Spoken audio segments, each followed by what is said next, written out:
සුබ දවසක් ඔයාලා හැමෝටම. මං අද ඔයාලට අරන් එන්නේ දෙසැම්බර් 25 නත්තල් දවසේ මං ගත කළේ කොහොමද කියලා පුංචි වීඩියෝ එකක්.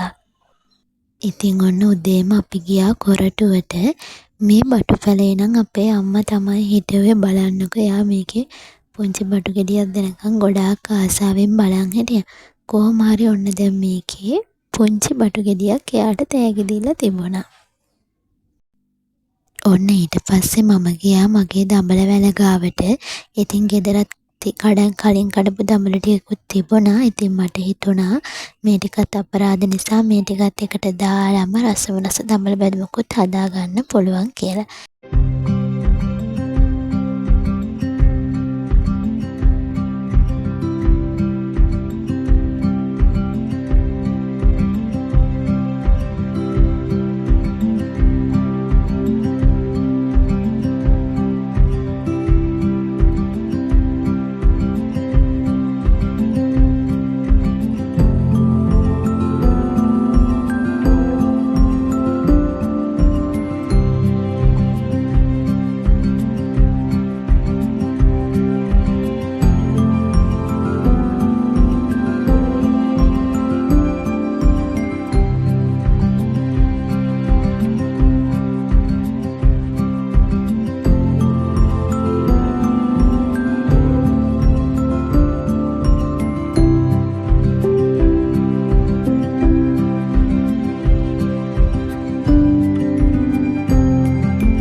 ඔන්න ඉතින් මේ තියෙන්නේ අද දවසේ මගේ දඹල අස්වැන්න.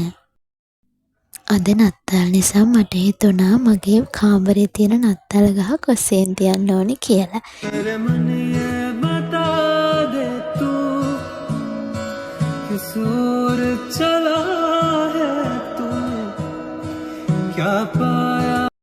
නත්තල් දවසට පොඩි විශේෂකුත් තියෙන්න ඕන නිසා අපි ළඟ තියෙන කඩේට ගිහිල්ලා ටියාරා චොකලට් රෝල් අරගෙන ඇවිල්ලා ඒකක රස බලන්න තමයි මේ හදන්නේ.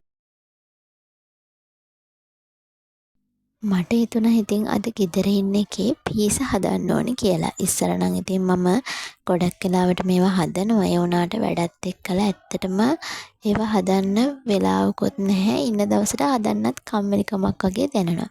හැබැයි අද මට හිතුණා කොහොම හරි පීසා ටිකක් හදා ගන්න ඕනි කියලා. ඉතින් මම පීසා ඩෝ එකක් අනලා ඒක මේ විදිහට තියලා ටිකක් පිපෙන්න තිබ්බා.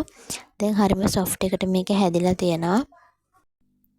දැන් ඉතින් අපිට තියෙන්නේ මේ හදාගත්ත බෝල් එකෙන් චූටි බෝල ටිකක් හදාගන්න. මොකද මං අද හදන්නේ චූටි පීසා. මේ පීසා බෝල් කරන ගමන් මං ඔයාලට මගේ පුංචි අමීරි අත්දැකීමක් ගැන කියන්නද? පහුගිය ටිකේ වෙච්ච.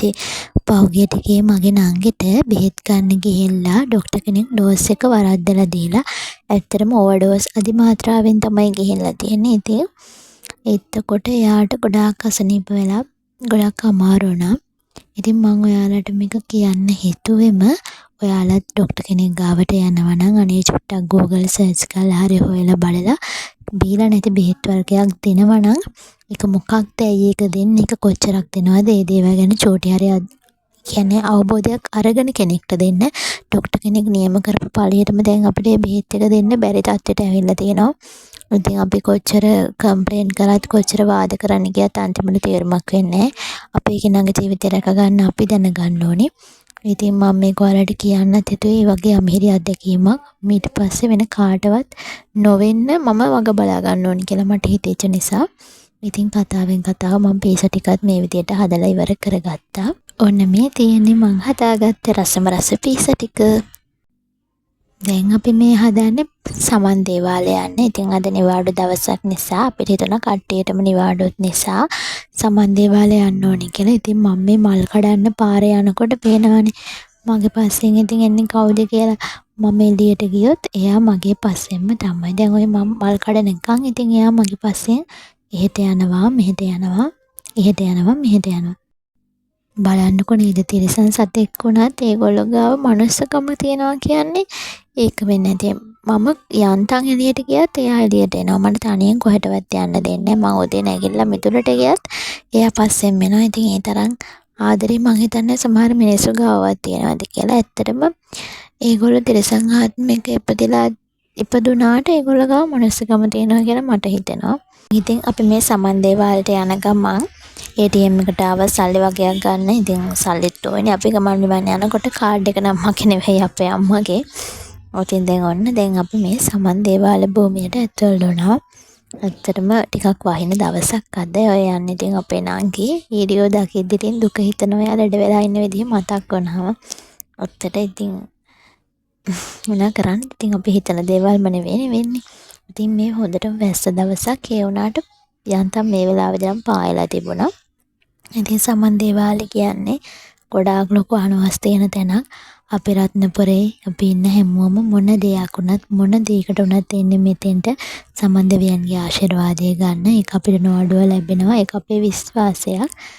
මේ නම් අපි දැන් පූජා පවත්වලා ඉවර වෙලා ආපහු එන්න හදන්නේ. බලන්නකො ලස්සන්ට රටාමවන විදියට පහන් පත්තු කරලා තියෙනවා.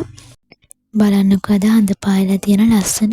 හොඳට බැලුවොත් ඔයාලට පෙනේ හඳේ තනියට ලස්සන පුංචි තරුවක් ඉන්නවා. ඉතින් එදා රැට අපි කෑවේ කඩෙන්. ඉතින් මේ එන ගමන් අපි මික්ස් රයිස් අරගෙන ආවිල්ලා දැන් මේකේ රස බලනවා. ඉතින් මම මේකේ රස බලන ගමන් වෙනද වගේම ගිහිල්ලා එන්නම්.